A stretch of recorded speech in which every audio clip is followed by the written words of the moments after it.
So for the A verse, for our 26 verses that we're going to do, I picked out Matthew 7:7, which says, "Ask and it will be given to you, seek and you will find, knock and it will be opened to you." And I have written in my Bible, I don't know if it came from a sermon or something I read somewhere, but I wrote after that verse, "Am I brave enough to ask? Am I brave enough to ask?" And so that reminded me of a time, it's been almost 4 years ago to the day, which is crazy to me that it's been that long, but almost 4 years ago to the day, I was reading through Streams in the Desert that year, and I found this quote in Streams, which says, "As faith continues to speak, God continues to give. He meets you today in the present and tests your faith."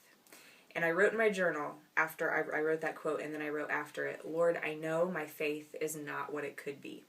Truth be told, I'm a bit scared to ask for help with it. What might it mean?"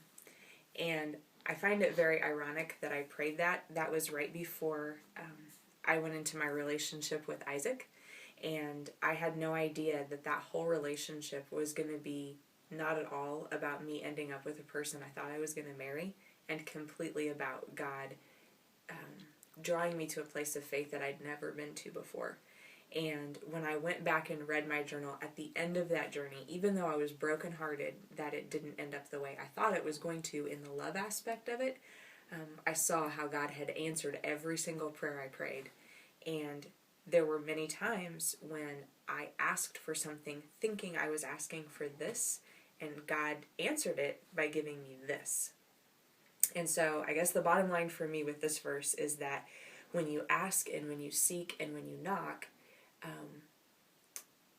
you have to do that with a lot of grit and a lot of strength and a lot of energy behind it. You have to be serious about it, but you also have to understand that sometimes God's answers aren't at all what you're after. They're instead about whatever He has for you. And so for me, being brave enough to ask that year didn't mean I ended up with a husband. What it meant was that God molded my character so that 2.5 years later, God could bring the husband that He had for me. And that was the answer.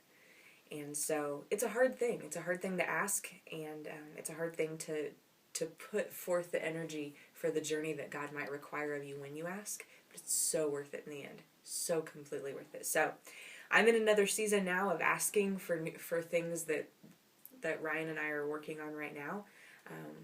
And it's hard. It's hard to ask because, again, I don't know what that means that God might ask of me in return. But so worth it, I know. So that's the journey that I'll be taking with this verse. And be interested to see what God has for you.